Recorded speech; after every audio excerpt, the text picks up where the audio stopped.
Welcome to New York Got Game.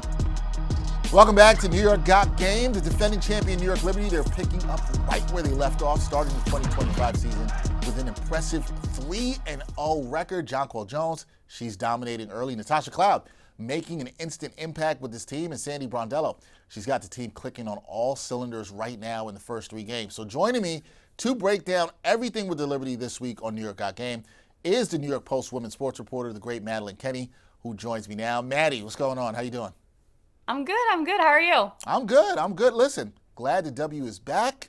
This show turns more to a Liberty show in the summer, so I'm good. It means good weather is coming, talk more Liberty hoops. Can't complain about any of that.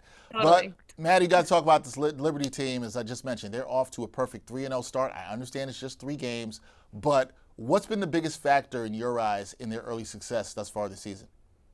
I think the biggest thing is that there's a lot of continuity with this roster, and even with some of the additions that they have, like, Natasha Cloud, she was able to build that chemistry with Sabrina Ionescu during Unrivaled. And, she's a veteran player. She's one of those players that is just so lovable, just her energy that she brings. And so I think it's the biggest thing for them is their continuity with the roster paired with like really good chemistry early on. I think a lot of other teams, they're still in that feeling out phase, or they're still kind of working on camaraderie. And I'm not saying that the Liberty are firing on all cylinders, how they're going to need to if they want to defend this, be successful in their title defense. But I think that they're in the right position. And they've looked really good to start the season. No, they absolutely have. I get it. Just 3 games when we're not getting too far ahead, but they've looked really good to start the season. Now let's talk about those 3 games, because out of those first 3 victories, which are against the Aces, the Sky, and then the Fever just on Saturday, which win has you most impressed and why? I think it has to be probably the Fever game. And I say that because, yes, they had a third quarter collapse where they lost, a double-digit lead and then fell into a 12-point hole early in the fourth quarter. That is not a good look, obviously. But the fact that they were able to rally back and show a lot of resilience and toughness down the stretch and be able to claw their way back into the game, and then also to be able to win it and to win it in the fashion, Sabrina makes the 2 free throws. There's 2.9 seconds left. The ball is going into Caitlin Clark's hand.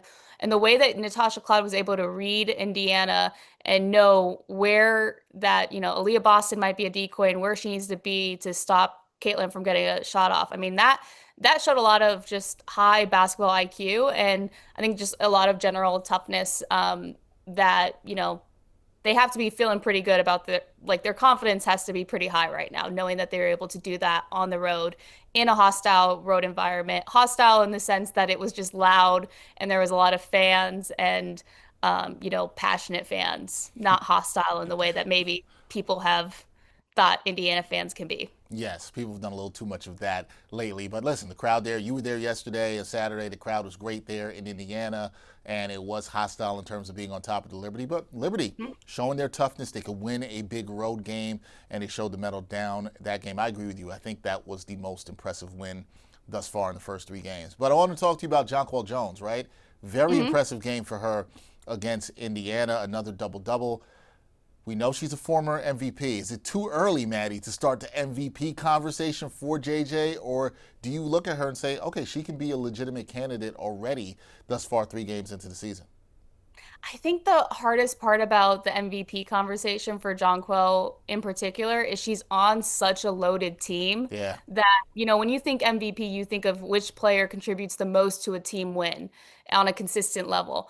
And when you have the Liberty, who have so many players who can pop off on any given night, it kind of clouds that MVP conversation with certain players. And I think, unfortunately, Jonquel Jones is one of those players that might get overshadowed just because she's not going to put up the flashiest numbers every single night. I mean, obviously, what she did in that fourth quarter against Indiana was huge for them, and she's a big reason why they ended up winning. I mean, she hit back-to-back threes. She had 14 point of her 26 or 27 points, 20-something points in the fourth quarter alone, and she really powered that comeback back. And so I think it is too early to say for the MVP candidate. I think when you look at some other players around the league, how they've been playing, like a Nafisa Collier, I mean, she is just on another level right now, the numbers that she's being able to put up. But I respect the hell out of Jonquel Jones and the way that she's playing. I think she's a great player.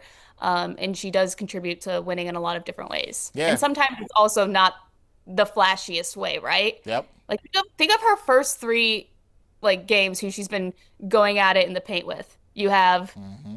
Tina Charles, Yep.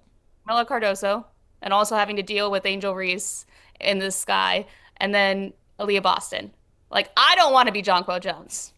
No, but listen. It's not flashy like you said, but she's been efficient. The three ball's been working for her thus far early in the season. She's been dominant on the boards. Another double double on Saturday against the Fever. So look, she's been getting work done, and we know this, Maddie, how important she is to the Liberty's success because when she gets those double doubles, their record is really good. When she's dominating on the board, scoring inside and out, they're really tough to beat. Another player that I think we all knew coming into the season, or we were going to have an eye on, Maddie, was Natasha Cloud.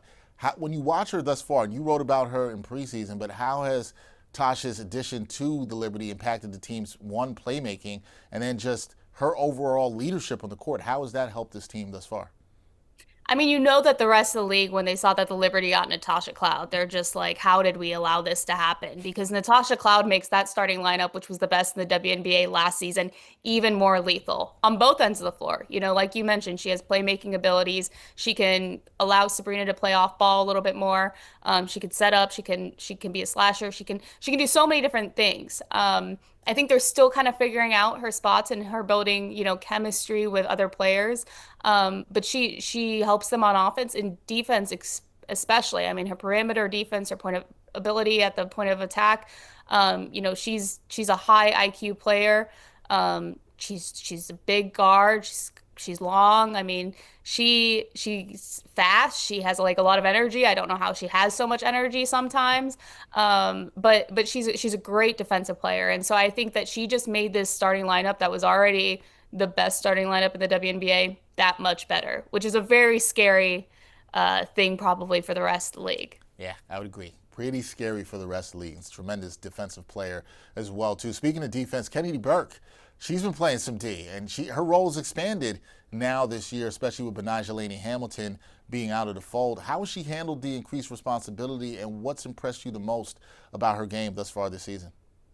Yeah, I mean, I was really curious about how the Liberty were going to look without Benijah and Kayla Thornton, but the way that they've all kind of come together, and KB especially, the way that she's been able to step into this bigger role and thrive in it, has been really impressive early on. I mean, she is just doing all the little things right. She can play the forward, she can be a forward, or she has guard-like abilities. She's a good rebounder, a good scorer, and defensively, we saw some really strong defensive play uh, in the last few games. And so I think that she is kind of that spark off the bench early this season, and she kind of sets that tone. And that she's gonna be able to put up positive minutes when you want to rest some of your starters, and that's huge. I mean, the bench took a hit losing Kayla Thornton and even like Courtney Vandersloot, obviously, who went to the bench in the playoffs. But the way that Kennedy Burke has been able to expand her game, and the way that even like a Rebecca Gardner comes into the fold, and Maureen Johansson too, it's been huge. And I think depth is so important, especially in the course of a long season. Yeah, depth was so important to the team last year, right, Maddie? And that kind of brings me to my next question. When you look at the head coach here and Sandy Brondello, because last year there were so many questions about what adjustments would she make, how would she manage the team. When you look at her thus far, what have you liked about how she's managed the rotations and minutes early in order to what she knows this is a long season? She wants to keep the team fresh and effective. So what have you liked about how she's been able to manage the minutes and the players thus far this season? Yeah, I think she's done a really good job. Obviously, she has a team of the training staff and assistant coaches that are also in her ear helping manage those types of things. I think about the way that they're kind of working on load management. I know that's kind of a hot button word to sometimes use, but with Niara Sabali and even Natasha Cloud, both of them took the second half of a practice off last week just to kind of, be able to do more treatment or just give their body some time to rest. Obviously, Niara, I mean, the biggest thing they need from her is her to be available and for her to be healthy. And so they kind of are just being extra cautious early on this season to make sure that she is going to be available to play when they need her to play. And so that's why, when she felt some discomfort after warming up in Indiana, they said, let's not even risk it. It's not an injury that they're worried about, but if she's feeling any type of discomfort, they would rather play it safe than sorry at this point of the season. And so that's why she watched the game yesterday and sweats from the bench. Even with, you look at Leo Phoebich, how they handled her. I mean, she had that shin injury where Lexi Hull's knee like kind of jabbed into it early in the second quarter on Saturday. And Sandy said she thought that maybe Leo like hit a nerve or something like that and just was feeling a lot of pain and discomfort. And so they're like, you know what, we're going to find a way to win this game without them. If I had any critique on Sandy, it would probably be the Liberty. They've had a lot of issues in the third quarter, and I wrote about that a little bit today. They've been outscored in two of their first three third quarters. Against Chicago, each team scored 22 points. It just seems like they're starting the second half kind of slow or a little bit complacent in their play. And that's not the time that you want to take plays off. That's the time where you want to set the tone and maybe even like try to slam the door on your opponent. So you can have a game like Chicago where the starters are watching the fourth quarter from the bench, joking around and having fun. Yeah, no, you're right about that. And then Indiana, we saw how the Fever were able to come back in that one there and get back in the game. So you want to come out with a little bit more energy there to start the third quarter. Okay, looking ahead to this week, Maddie, Liberty have got a upcoming homestand, one of these where they've got back-to-back games against the Valkyries at the Barclays Center. Then the team's on the road for games against the Mystic, and then up in Connecticut against the Sun. What are you going to be keeping an eye on this week with the Liberty through this 4-game stretch? Yeah, I think it's just more so about tightening things up and, again, not allowing themselves to get complacent or get too comfortable in any game, even when you build up a big lead. Not allowing teams to work their way back into games. I think, there's some things on defense that they're still kind of working out communication-wise. And so, again, just kind of like fine-tuning some of that. They've been playing at a really hard level. It's hard to pick this team apart. But I also think rebounding has been a major issue early on. And so hopefully you want to see them be a little bit more aggressive when they crash the boards. All right, let's see if they can do that this week. Interesting 4 games coming up. Last thing for me, Maddie, because I'm getting a lot of people asking me saying, okay, can this Liberty team win it all again? I think they have a good shot to do it. I'm curious to what you think, because how does this 2025 team stack up to last year's title-winning squad? And do you believe that this team has what it takes to win back-to-back titles? Look, this team, it's 3 games in. We're only a week into the season, but this team is better than what it was a year ago.